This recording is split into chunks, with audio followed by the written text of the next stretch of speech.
বাংলার এক ছোট গ্রামে থাকতো রাহাত আর তার অসুস্থ মা। বাবা নেই। মা, আমি কাজ করব।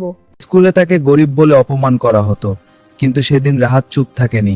মনে মতো করল সে একদিন বড় হবেই। মায়ের চিকিৎসার জন্য রাহাত রাতের অন্ধকারে কাজ শুরু করলো। দিনে ছাত্র, একদিন ক্লান্ত হয়ে যেত। ভিতরে অনেক টাকা, এই টাকায় মায়ের চিকিৎসা হবে, কিন্তু মালিককে খুঁজে দিতে হবে। ব্যবসায়ী অবাক হয়ে গেলেন, এত তো বৈজ্য ওরা, সব আপনার টাকা। ঈশ্বর তোমার পড়াশোনার দায়িত্ব দেব। বছর কয়েক পর সেই রাহাতই গ্রামে হাসপাতাল বানালো। এমন আরো হৃদয় ছোঁয়া গল্পতে এখনই সাবস্ক্রাইব করুন। সততা, পরিশ্রম। আর মায়ের আশীর্বাদের চিন্তায় জয়। এই গল্পটা যদি আপনার হৃদয় ছুঁয়ে যায় তাহলে ভিডিওটা একটা লাইক করুন, কমেন্টে লিখুন মায়ের জন্য ভালো।